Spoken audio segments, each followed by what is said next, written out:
بسم اللہ الرحمن الرحیم ولا تکونوا کاللتی نقضت غزلها من بعد قوة انکاسا صدق اللہ مولانا العظیم۔ آج کے جدید دور کے اندر جب ہم یہ دیکھتے ہیں کہ ہر طرف سکولز ہیں، کالجز ہیں، یونیورسٹیاں ہیں،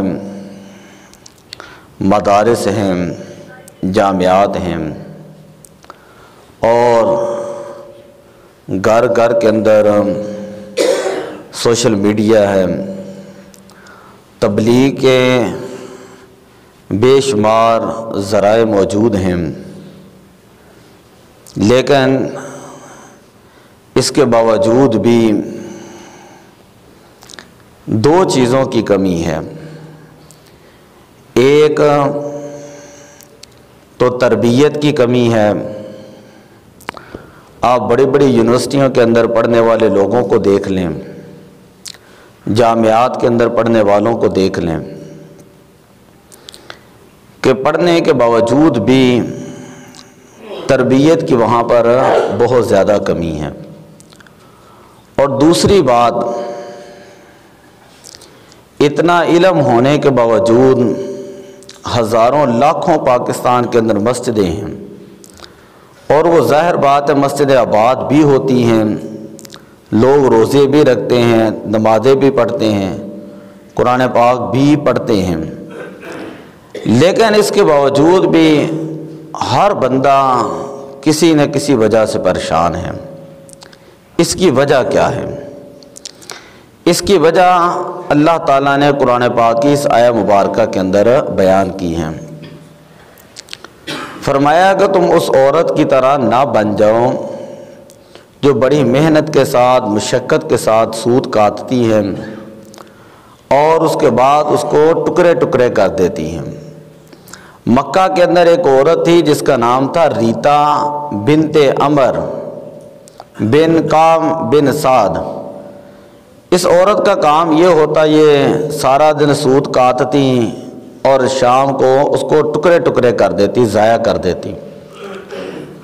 بظاہر جو ہے یہ ایک چھوٹی سی بات ہے، چھوٹی سی مثال ہے، لیکن سمجھنے کے لیے یہ بہت بڑی مثال ہے کہ ایک طرف ہم اتنی عبادات کر رہے ہیں، اتنی ریاضات کر رہے ہیں، نمازیں بھی لوگ پڑھ رہے ہیں، قرآن بھی پڑھتے ہیں، ذکر و اذکار بھی کرتے ہیں، صدقہ و خیرات بھی کرتے ہیں، لیکن پھر بھی لوگ پریشان کیوں ہیں اور ان کی دعائیں قبول کیوں نہیں ہو رہی؟ اس کا جواب اللہ تعالیٰ نے اس آیہ مبارکہ کے اندر ارشاد فرمایا ہے کہ جہاں پر ایک طرف لوگ نماز پڑھتے ہیں، عبادات کرتے ہیں، نیکیاں کرتے ہیں، بڑی توجہ والی بات، سارے نیک اعمال کرتے ہیں، لیکن ساتھ ہی دوسری طرف لوگ جو اسی تعداد کے اندر گناہ بھی کر رہے ہوتے ہیں۔ میرے آقا صلی اللہ علیہ وسلم نے ارشاد فرمایا العینانی تزنیانی، انسان کی آنکھیں جو ہیں یہ زنا کرتی ہیں، زناہما النظر، آنکھوں کا زنا بد نگاہی ہے۔ فرمایا انسان کے کان زنا کرتے ہیں، ان کا زنا وہ بری باتوں کو سننا ہے، ہاتھ زنا کرتے ہیں، ان کا زنا جو ہے وہ ناجائز چیزوں کو پکڑنا ہے۔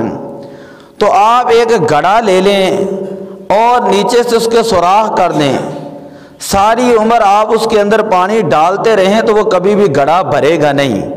یہ جو ہمارے بزرگ ہیں یہاں پر ماشاءاللہ بیٹھے ہوئے ہمیں بتاتے ہیں کہ اگر کسی بندے نے امیر بننا ہے تو اس کے لیے ایک ہے کمانا ضروری ہے، اور دوسرا ہوتا ہے بچانا ضروری ہوتا ہے۔ یہ نہیں کہ بندہ ایک دن کے اندر 1,00,000 روپیہ کمائے اور لاکھ کا لاکھ ہی اس کو اڑا دے، 1,10,000 خرچ کر دیں، تو وہ بندہ ساری عمر مفلس اور محتاج اور منگتا ہی رہتا ہے، وہ بندہ کامیاب نہیں ہو سکتا۔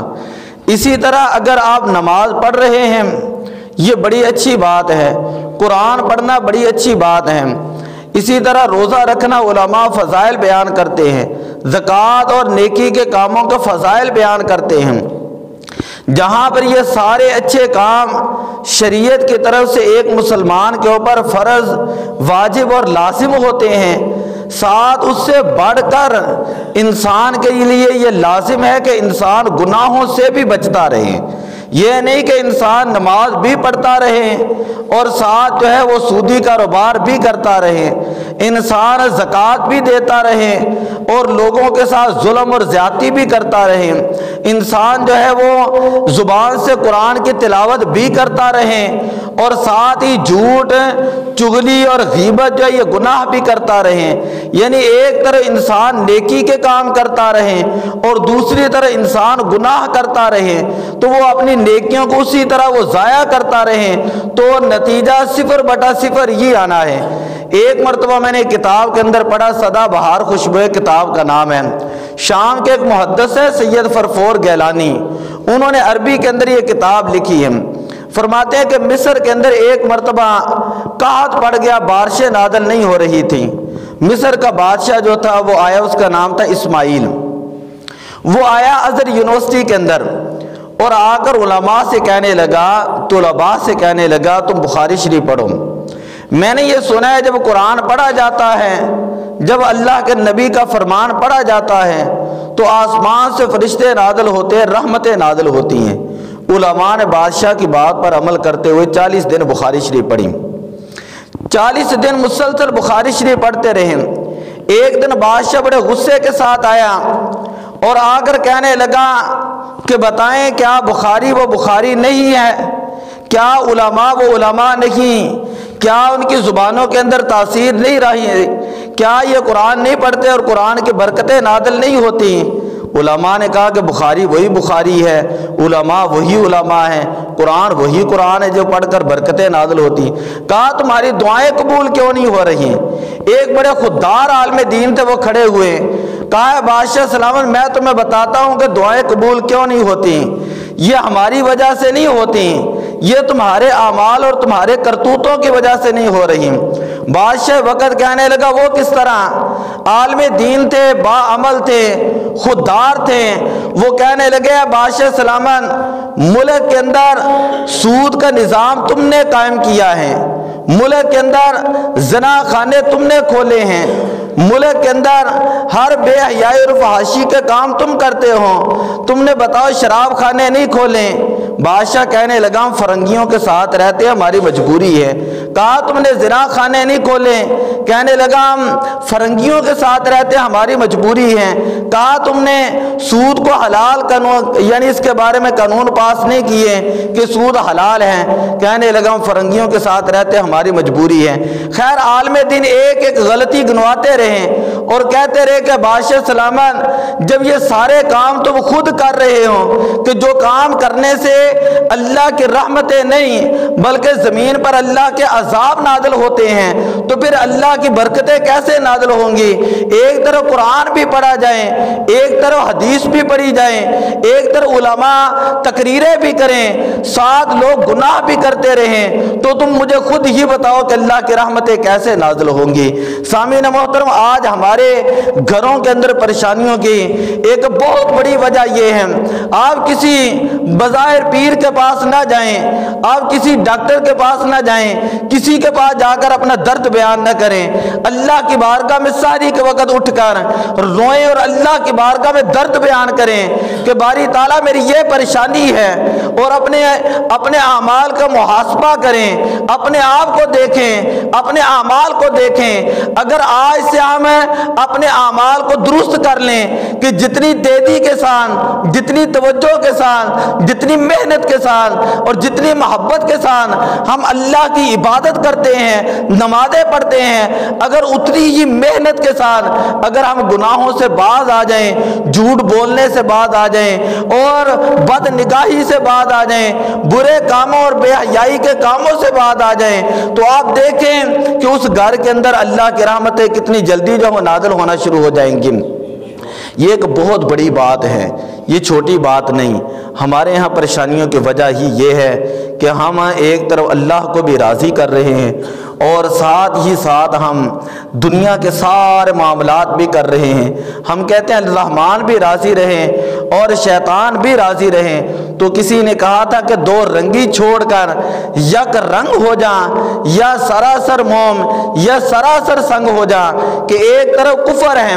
اللہ نے قرآن کے اندر ابتدائی پارے میں کفر کے بارے میں 2-3 آیات نازل کی ہیں، لیکن دوسرے رکوع کے اندر 18 آیات ہیں اللہ نے جو منافقوں کے بارے میں جو ہے وہ نازل کی ہیں، خواہ وہ عملی ہوں اعتقادی ہوں۔ جب بندے کا عمل ایک جیسا ہو جاتا ہے، جب بندے کا ظاہر اور باطن ایک جیسا ہو جاتا ہے، تو پھر بندہ اللہ کا بندہ بن جاتا ہے۔ پھر یہ وہ بندہ ہوتا ہے کہ جس کے ہاتھ اٹھتے ہیں، حدیث پاک کے اندر آتا ہے وَإِنْ سَأَلَنِي لَأُوتِيَنَّهُ، اگر وہ مجھ سے مانگتا ہے میں اپنے بندے کو اسی وقت عطا کر دیتا ہوں۔ میں اپنے بندے کے ہاتھ بن جاتا ہوں، اپنے بندے کے کان بن جاتا ہوں، اپنے بندے کی زبان بن جاتا ہوں، اپنے بندے کے پاؤں بن جاتا ہوں۔ اگر وہ میری بارگاہ میں چل کر آتا ہے تو اللہ تعالیٰ فرماتا ہے کہ میں اپنے بندے کی طرف دوڑ کر اپنے بندے کی طرف جاتا ہوں، جیسے اللہ کی شان ہے۔